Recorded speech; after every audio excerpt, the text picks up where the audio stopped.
welcome to Outside Bozeman Radio and Podcast. I'm your host, Leslie Gaines. I really appreciate your tuning in and hope you'll enjoy our content and our guests. Be sure to subscribe to us on Spotify, iTunes, YouTube, or at OutsideBozeman.com. When you subscribe, you're going to be signed up to win some great prizes. He don't need no charge card, just give him a die-hard and he... Like Jimmy Buffett sings, you don't need no charge card, just get yourself a die-hard and make sparks fly around your head. Outside Bozeman Radio is powered by the Goal Zero Solar Ecosystem, reliable solar power to live your life wild. Outside Bozeman Radio and Podcast is presented by Yellowstone Vacations and Delaware North, American Rivers, the Gardner, Montana Chamber of Commerce, and the National Parks Conservation Association.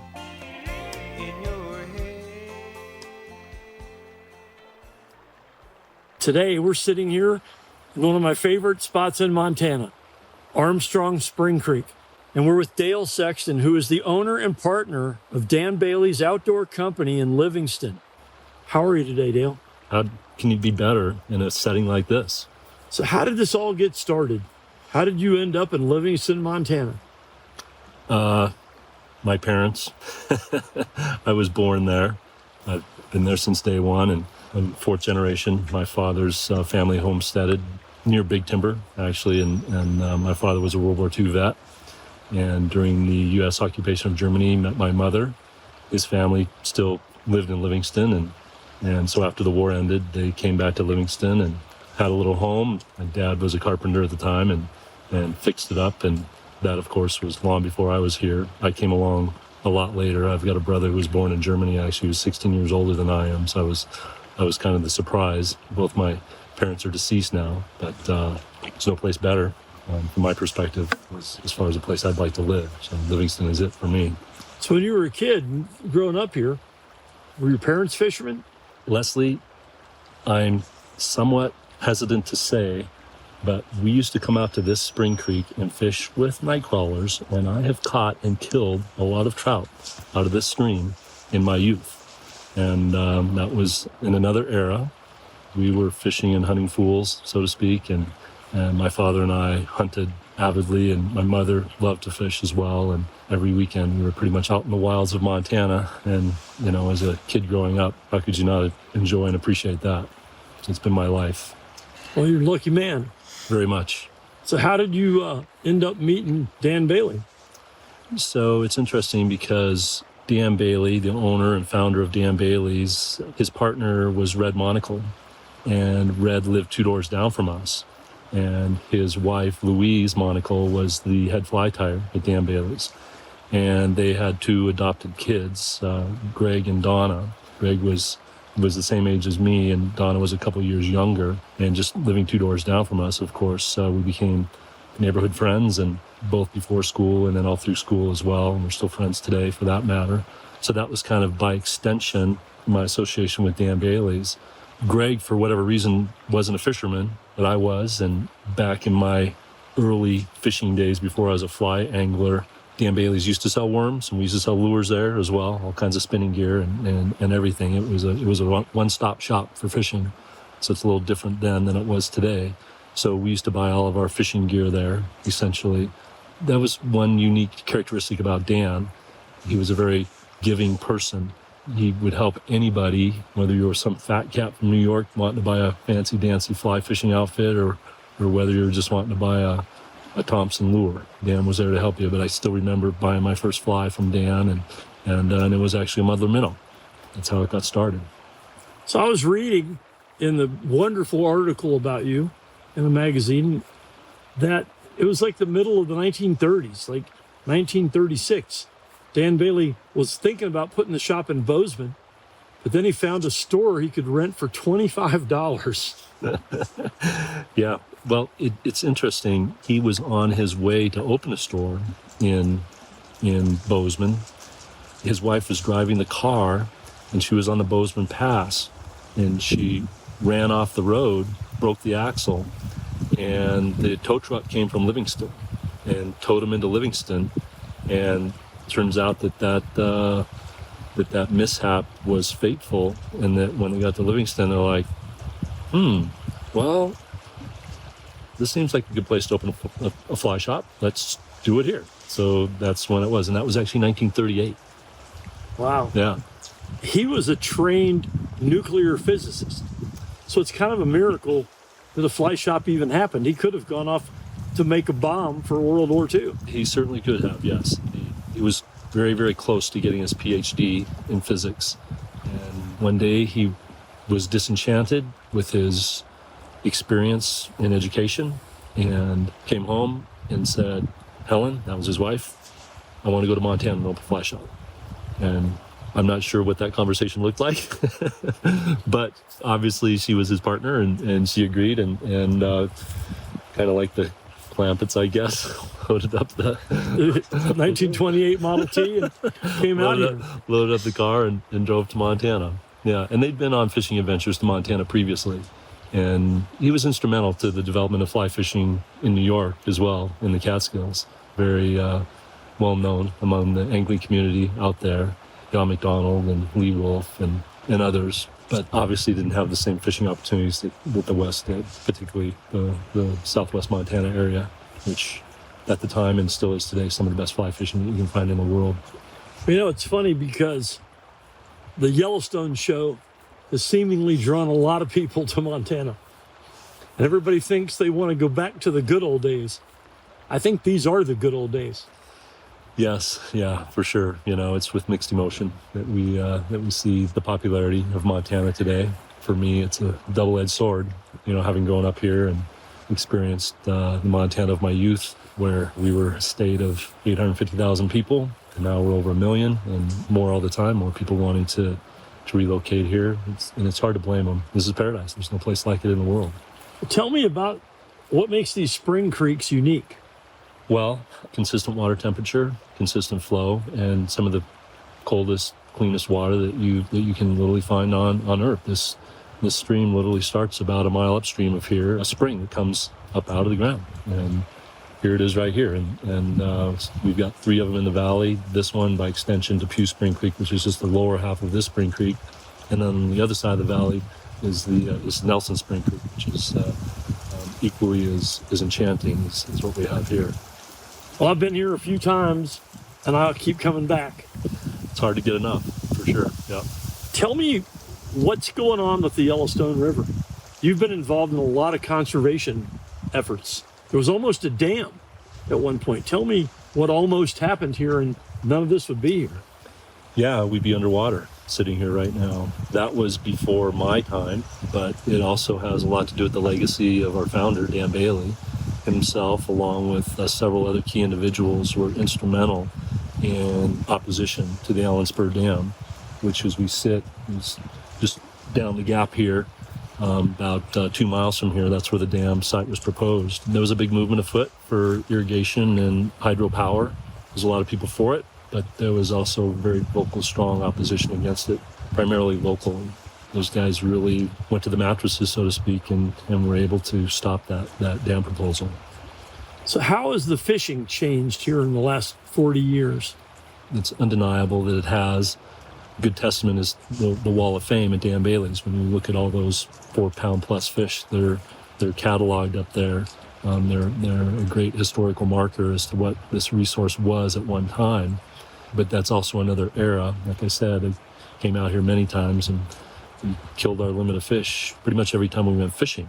Today, it's a different era. It's catch and release, basically, to help preserve the resource. And with a number of fishermen that are on the streams today, climate change has a big role to play. Lower water flows, higher temperatures. The trend isn't good from that perspective. We're all looking forward to a good winter this year. But the fishing has changed. It's evolved. We still have some of the best fishing in the world right here. It's not what it used to be. Tell me about the Wall of Fame and how that started. I think that started back in New York. Yeah, it started back in the Catskills. Dan and a couple of other guys had an old fishing cabin, fishing shack. I think it was on the Esopus. One day Dan caught about a 16-inch brown trout they pretty much killed everything that they caught at that time. And he took it back to the cabin, and he traced an outline and wrote the date and by Dan Bailey underneath it, along with the fly that he caught it on. And at that time, they had decided that they wouldn't put another fish up there on the wall unless it was a larger trout. So over the period of however many years, this would have been back in the early 1930s, maybe the late 1920s. So over the period of however much time, there were like 3 or 4 fish that were outlined on that wall. The cabin was literally somewhat in shambles. And so when Dan moved to Montana, his dear friend, John McDonald, is a well-known person within the fly fishing world, he actually cut the wall out of their cabin and brought it to Montana and presented it to Dan and said, it's a testament to your time back in New York. And that was the inspiration for starting the Wall of Fame. It was quite different out here in that there in the Catskills, they were thrilled to catch anything. But the Wall of Fame, the hallmark was to catch a fish over 4 pounds on a fly on an area stream. And when they would catch a fish like that, they would bring it into Bailey's and they would weigh it to authenticate it and verify that it was caught on a fly and what stream it was caught on. And then it was cataloged. There's a lot of really great fishing stories on the wall at Dan Bailey's. Anybody back in that era has a fish on the wall at Dan Bailey's, which is a pretty cool legacy.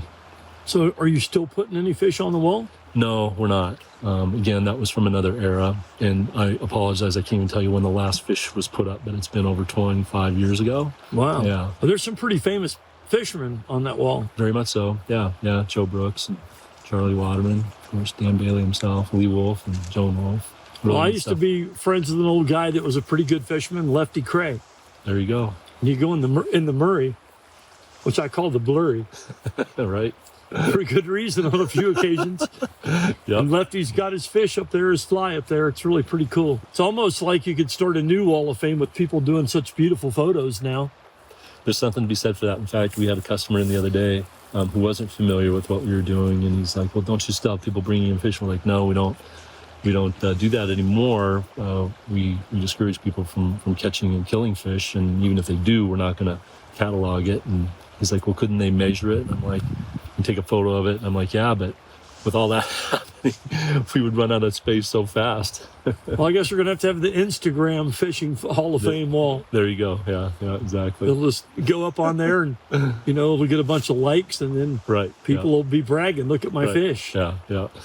So when you were a kid and you started working at Dan, tell me when you first worked for Dan. Unfortunately, I did not work for Dan. He died in 1982, and I started working for his son John in 1983 when I was a senior in high school. I was so green, I hardly knew the difference between a dry fly and a nymph, frankly. But I was eager to learn, and I like to think that I was a hard worker, and just so many great memories being in those walls and listening to the stories. There was a weekly gathering, usually on a Saturday morning. All the guides would come in, Chet Marion and Don Williams and Ray Hurley and Charlie Waterman, and the stories that would go back and forth. It was a really rich time for sure, and to be a part of that and to experience that was pretty special. I don't think I really appreciated it at the time as much as I could have, but that's what got me started. There's a lot of famous outdoor writers. Charlie Waterman, I was lucky to meet him in Florida. I worked for the Florida Game and Freshwater Fish Commission. I was the media supervisor for the Everglades. So I was down in Chokoloskee, and I meet Charlie and DB. They took me snook fishing on a little 13-foot Boston whaler. Man, we'd go up some tunnels, mangrove tunnels that you would not want to try to find your way out of after dark. Yeah, right. His stories really promoted this whole area. Oh, yeah, absolutely. Well, obviously, he was a big fan. They owned a home here. He was a dear personal friend of Dan Bailey's, and I wish I had known Charlie more. He was a wealth of knowledge, obviously a gifted outdoor writer. Mist on the River, Remembrances of Dan Bailey is a book that he published, and pretty much anybody that's read it has always enjoyed. I remember Charlie telling me that I should go to Slough Creek. Again, that was another era, and I remember going to Slough Creek. It was like the fisherman's Valhalla. I couldn't quit catching fish. It was so phenomenal. And I remember coming back and sharing with Charlie the experience that I had based on the information that he gave me. And yeah, magical days for sure. Some pretty wild stuff happening. So tell me about Tom McGuane. He's another author that really helped publicize this place. Oh, yeah, absolutely. Tom McGuane and Russell Chatham. Tom was a friend of Dan Bailey's, of course, and a big part of the history of fly fishing in Montana as well as Florida, and obviously had a passion for the wild places and ended up on the West Boulder today, been instrumental for conservation in Montana and promoting of fly fishing. You know, there's a few people like McGuane who live here. Jeff Bridges lives here, and they made a movie, right? Rancho Deluxe, Yeah. and I was watching that again the other night. In fact, they just showed it at the Livingston Theater a month or so ago. Yeah, The song Livingston Saturday Night, which was, basically a drunk fest. But they showed scenes of the fly tying at Dan Bailey's. Yeah. It was mostly women, right? Yeah, it was interesting how it was pretty much exclusively women. They would occasionally have a male fly tyer, but he would never last. Those gals, and I was there during that era. It was amazing. I established a friendship with a very dear friend. Well, it would have been 1984, actually. His wife came into the shop. It was after hours, and she's like, I want this grizzly wolf tied with white wings. Is that a possibility? I'm like, you came to the right place. And, 2 days later, we had a dozen of those flies tied for us. We were the world's largest U.S.-made fly tying manufacturing facility in the world, in the U.S., basically. And I wonder, at max, probably 40 gals were tying at one time. That would be my guess. Wow. Yeah, at least 30. They would tie 750,000 flies. A lot. Yeah. Yeah, for sure. It was a production facility for sure. Every one of them was a character. I remember having so many great relationships with so many of them. With, of course, Louise. I call her Weesey because I couldn't say Louise when I was a little boy. But she was the head fly tyer there and would manage it all. And then once she retired, I wonder if Betty Adams took it over at that point. But Anna Patterson has done many interviews. She tied flies for Sandra Day O'Connor. Her tried and true fly was the Royal Wolf. That was her favorite fly to tie. And of course, with the history behind that fly with Willie Wolf and Dan Bailey, she had a lot of acclaim because of that. Well, John inherited the shop from his dad, but He did. he was remarkable that he came up with the idea of the fly catalog, the actual printed catalog where you could see what you were going to get. Well, and that was actually Dan. Dan started the catalog back in the 40s. We've got every year of catalog that they published. John certainly took it to another level. And, fly fishing went to another level during John's ownership / management of the shop. Fly fishing, grew exponentially, largely around a river runs through it. Mid to early 1990s, I guess. Fly fishing enjoyed a tremendous growth spurt there, and it benefited Dan Bailey's immensely for sure. And that's when John was at the helm. Dan worked up until his death in 1982, but John largely took over the operations in the late 70s. And then, of course, after Dan died, then Dan took over everything. You grew up working with the Baileys, Right. but then you started another business. Tell me about that. Yeah, so when I was working at Dan Bailey's, I met an individual who owned a fishing operation in Alaska. And as a 20-year-old college student having an offer to go work for a summer in Alaska, how could you say no to that, right? For somebody who loves to fish. So I ended up spending my summers in Alaska guiding, and then I would go to MSU. I was a 5-year student at MSU. I worked for 5 summers in Alaska as well. And then when I got back from Alaska in 1988, Rick Smith, who was the sales manager at Dan Bailey's at the time, worked for John, of course, approached me and asked me if I'd be interested. They needed a retail manager. And this was in September. I was like, well, it sounds like a real job, but I guess I have a degree, so maybe I should get a real job now. I'm like, I got the bird hunting season, get some fall fishing to do, because I just got back from Alaska. And I've got ski season. I'm like, can I start maybe in like late February or early March? And he's like, yeah, I think we can make that happen. So I started working there, and that would have been in 88. Then I worked there for 4 or 5 years as a retail manager, and then I was promoted to vice president of sales, where I ran the wholesale mail order and retail divisions. And as I say, I was making too much money and not working enough hours. So I decided to open my own business. So I opened an outdoor store, Timber Trails. We did hike, bike, ski, just so I could work more hours and make a lot less money. And I did that. I opened that in 96. And Wow. Did that for quite a number of years until we bought Dan Bailey's in 2020. Well, it's remarkable that a kid that worked there ended up owning it. It's, I don't really have the words. I've got a friend, a dear friend of mine. He's my oldest client. He's 92. He describes it as kismet. And John Bailey has been a friend of mine since I started working with him, and he's an amazing person. He's challenged in so many ways, just like we all are, but for whatever reason, he didn't want to sell that place to anybody else. And so many other people tried to even have a conversation with him about it. We couldn't get anywhere. I'm just so very fortunate.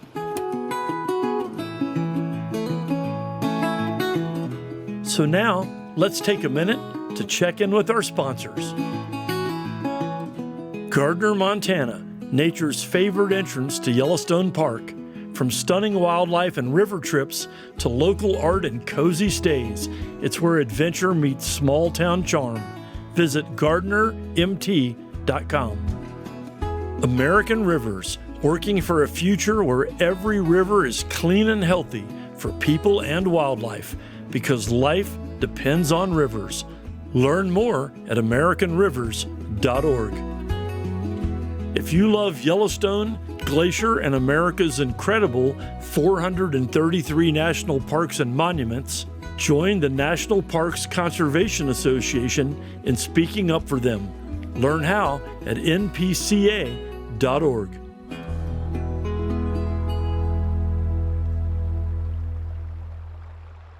What do you hope for the future here? Cold, clean water and plenty of it. I think that's where it starts. You're going to have the resource and the habitat. The river's being overloved. It's a challenge for sure when you go out on a mid-July day and you go to Carter's Bridge and there's 70 or 80 rigs parked down there. It's hard to come to terms with. And, the Upper Yellowstone Watershed Group is grappling with that. They're doing some intensive studies on use on the river. I remember having a conversation back in 1984, actually, when I was at Dan Bailey's, and it was with an individual who was an outfitter on the Smith River, and the Smith River was going through that permit process at the time, and Jim was like, we're just, talking just for conversations, like, well, at least we never have to worry about these issues with the Yellowstone because, the Smith River's very remote, it's a small stream, and it's only got one access point. With Yellowstone, we got 150 miles of river here that we fish. We'll never have to worry about overuse on the Yellowstone or having to limit use, but frankly, I think there's a time out there where we're going to have to come to terms with that. Maybe you have a permit system? Something like that. Yeah, I'm not sure what it is. There's people a lot smarter that are working on it and coming up with ideas. I've got some ideas of my own. It's I think that's going to be part of our future for sure. We got to come to terms with climate change. What can we do? It's somewhat discouraging, the trend that we're facing. The flows on the river getting so low in August, and hoot owl restrictions all across the state on innumerable fisheries. I'm not sure how we dodged them here on the Yellowstone. Well, we didn't entirely, because below 89, we had hoot owl restrictions on the Yellowstone for about a 3-week period this summer. Fortunately, up here, we didn't. But whenever that happens, that just focuses more traffic on the areas of the river that are open. My hope is that we can acknowledge and come to terms with how we're affecting the temperatures that are affecting our resources, hopefully in my lifetime, so we don't pass it on to my children. It's very important to me. That's kind of where it starts. But just acknowledging how important it is and how special this place is. It's key. Well, you're a person that puts a lot back. Tell me some of the things you do. We try to be involved in conservation issues. I've been close to the conversation around access issues in the Crazy Mountains. Try to keep my hand on the pulse around issues surrounding the Yellowstone. Drew Barrymore gave us $10,000 a couple years ago, which was really cool. She did a little expose on Livingston, and she included Dan Bailey's in that. And at the end, they gave us $10,000, and we just turned around and gave that back to the community. We did a really cool essay project where the 3rd, 4th, and 5th graders, the elementary school in Livingston, each student wrote a little essay on compassion and how it wasn't about themselves, but they chose a classmate and wrote how Leslie is a compassionate person. And we selected 3 essays. That was so incredible. And it goes to my soul. And to see the expression coming from those students was so powerful. And I'll have to let you read them because you'll be moved. We didn't do it last year we're going to do it every 3 years, because when we presented the awards at the last day of school and there wasn't a dry eye in the room, all the teachers were just like, this is one of the most moving and impactful exercises that they've been involved in. So, and we had total buy-in from the school, so it was really, really neat from that perspective. And we're just looking forward to doing that again now that we have a new cycle of kids, because that was a 3rd, 4th, and 5th grade class, and we did it 2 years ago. So now we'd be doing it with the new crop of 3rd, 4th, and 5th graders. So we're hoping that we planted a seed with that generation that are now 6th, 7th, and 8th graders, that compassion matters to them. And so we're hoping to plant those seeds again with the new elementary students. Yeah, it's cool. Well, tell me more about the kids.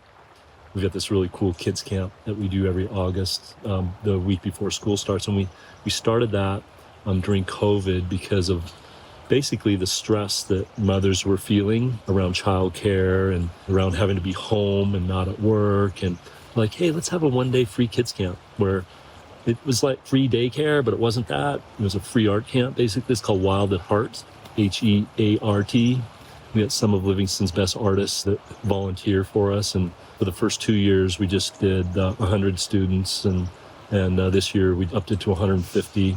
It's just a day of magic, for lack of a better description. And the art that these kids create is so beautiful and makes your heart happy. It's really good. If you get Parks Reese involved in that. He was one of the instructors our first year. Did he show up with a rattlesnake? Thankfully, no. But he had a really good time, and we wore his ass out. Yeah, he's always, when I lived here a long time ago, he took my girlfriend off on some little art trip. And all they did was play with rattlesnakes all day. Yeah, that guy's crazy, but he's very, very gifted. Yeah. We were honored to have him for our first kids camp, and he's turned other artists on to us. We try to spread the wealth, so to speak. So tell me about some of the other artists. Yeah, so you mentioned Parks Reese, and Joe Fay has helped us, and the Isleys, Jamie and Tracy Isley, and we've got this other artist, Brett Osment, and he takes things that he finds in nature, wood and bones and cows' teeth and skulls, and he just has kids paint on them and screw things to them and antlers, and they create the coolest things, and those kids just love it. And that's all they want to do. Like, I don't want to go anywhere else, because they spend an hour at an art station, and then we move them on, and they're like, I don't want to move from Brett's station. I just want to stay here and make art with Brett. Yeah, that's what everybody wants to do. He's brilliant. And he works for us part-time, actually, just every now and then when we need an extra hand at the shop. If he's available, he comes in and helps us out on the floor. But yeah, it just speaks to Livingston as such a gifted community in the arena of artists, and we're just so very fortunate in that regard. And to have them involved in our kids camp is really, really special. We're honored. There's so many great authors who call this place home, and so you might get authors involved in your essay contest. I mean, good point. That would be something. I know that Elk River Books does a poetry session with poets in the elementary school, where they come and teach poetry, and then the children write a poem. And there's some really great work being done on that end as well. But yeah, for the Compassion Project, we should try to involve some of our authors from the community. That would be really neat. I think Tim Cahill would be great. Oh yeah, for sure. I mean, he was the founding editor of Outside Magazine, and crazy. Incredible. And we're all getting old. You're not so old, but well. I mean, McGuane's 83. Thank God he's still with us. You know? Yeah. And he's still got Carl Hyacin, who comes here. Sure. And he writes kids' books. Neat stuff, right? Yeah. So, he thinks like a kid. He really is a kid. Yeah, that's so very helpful to revert to our youth and to our kid minds, right? Yeah. Let's talk about some specific threats to the ecosystem here, to the river.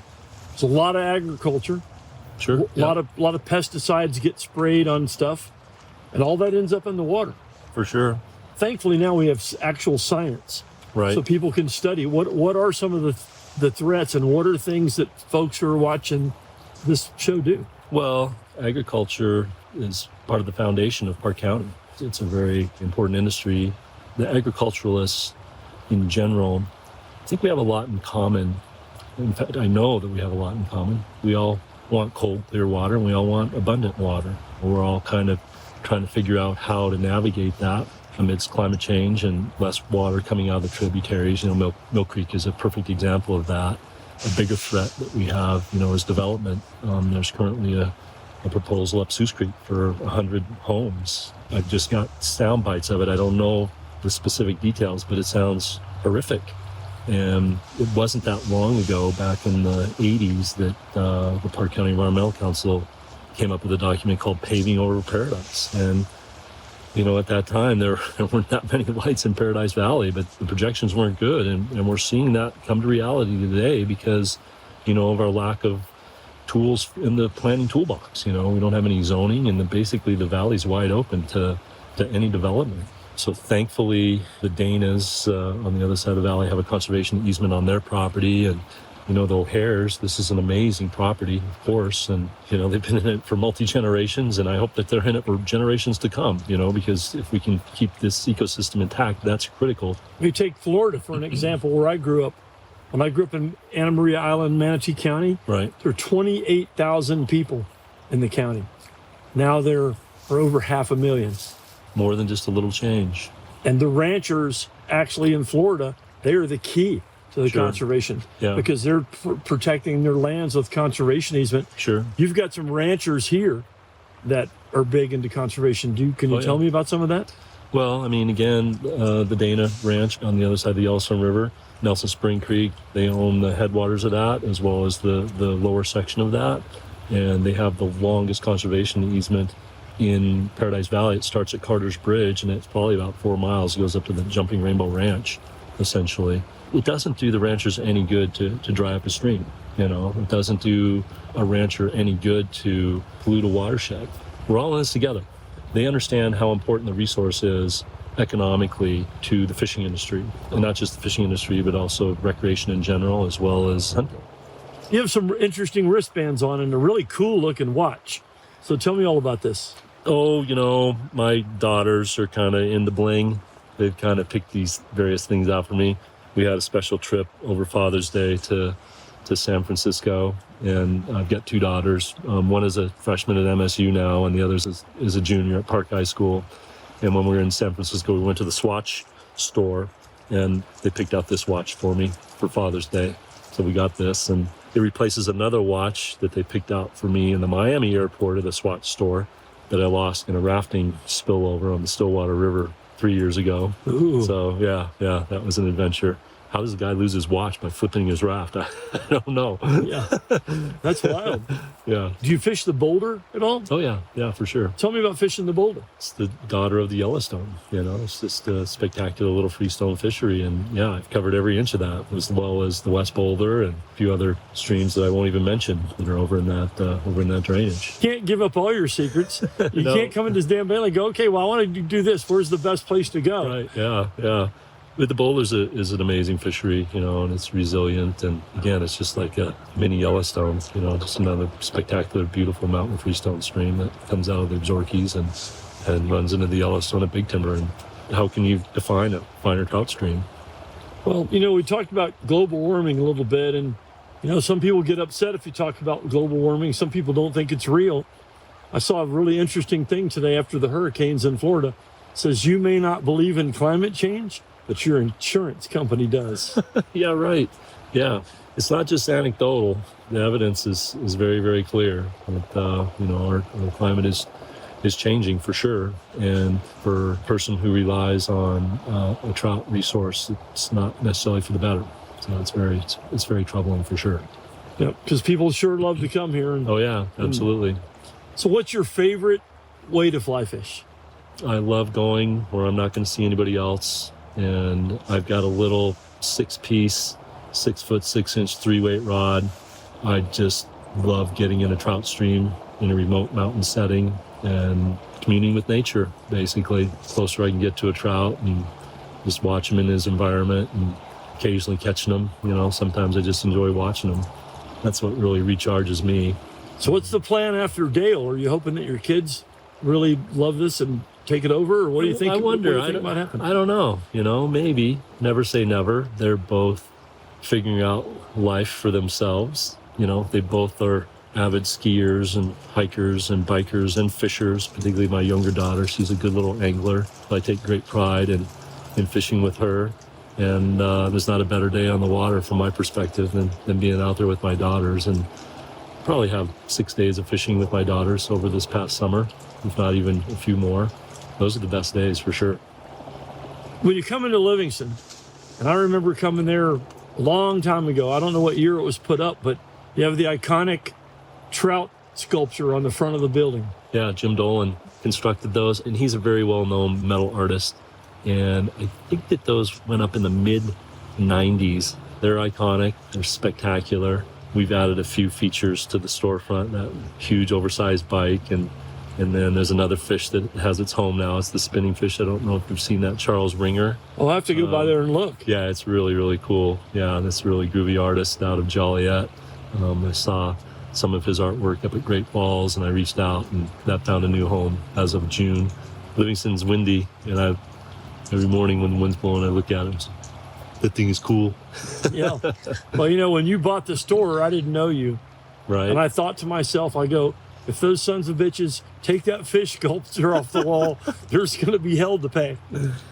I'm with you. No, we're all about the legacy of Dan Bailey's, for sure. That's fundamental. That will not change in my lifetime, and I'll do everything that I can when we pass it on to the next owners. That doesn't change after that either. Do you have a foundation? No, but funny you should mention that. We're talking about establishing a foundation. Because of our involvement in the community, we've come to appreciate how we could potentially do more with the foundation. We've got a lot of ideas on how we could do bigger and better things with the resources that we have, and we're toying with that basically, and we have been. And it needs to come to fruition. I'm the biggest hurdle to it because I can't get myself moving in that direction. So, well, you have a lot to do. It's good stuff, though. You're a busy guy. I am, but it's good work. Yeah, it's remarkable to come in and see you in the store, waiting on customers. And yeah, but you know what? It's not me. It's my staff. Those guys are rock stars. They do so much better when I'm not there. Yeah. Go fishing. I do that. Indeed. Yep. So, Dale, what's the most important thing you would like to convey today? It's incumbent on all of us to be involved in our communities, in what's happening around us as far as protecting the ecology of our fisheries and all of our habitat. And there's so much to be done, and it can't fall on the shoulders of any one individual or any one organization. It needs to fall on the community. So that's probably the overarching message that I have, is that we do a very good job at that as a community. There's always work to be done. I see signs everywhere now that say no zoning. Lots of people don't want zoning. They don't want rules. They don't want regulations. They just want to do what they want to do because they have a bunch of money. Right. And so I think you need to vote. You need to vote. Absolutely. No question. If we had zoning, we wouldn't be facing this monstrosity literally in that drainage right across the river, right over there. That could be a game changer for our community and this valley. Where I'm from in Florida, in my old town, they put up 35,000 new houses last year. Unrecognizable. Yeah. Yeah. Just another traffic jam. Yes. Right. But if I'm in Big Timber and if I have to wait for 3 cars to get off McLeod Street, I get pissed. Right. It's like there's a traffic jam. And then you think, no, I'm not getting pissed. No. Or if you try to make a left-hand turn on Park Street. Yeah. Or find a parking space sometimes. Yeah, yeah. Right. The thing about your business is it's always, the parking spots are always full. That's a problem for sure. You have to go park over by the eye doctor and hope you don't get towed off. Yeah, exactly. This place is beautiful, and it's really good, Dale, that people like you are here. Again, I'm just one member of the community, just trying to do better. Well, if we let developers in charge of it, it's not going to look like this anymore for long. No, that's for sure. Yeah. There'll be some $1 million house. I mean, just imagine if the O'Hare's sold out and you put $2 million, $3 million, $4 million houses. You Yellowstone clubbed it. This is literally one of the best and most unique properties in the world right here that we're sitting on. That's why I picked it as the location. Took us a while to get this together. We've been only working on this for 4 or 5 months. I know, huh? To get a date that works. I'm so glad it happened. Yep. Well, thank you so much, man. Love you. It's really good, man. I love you too.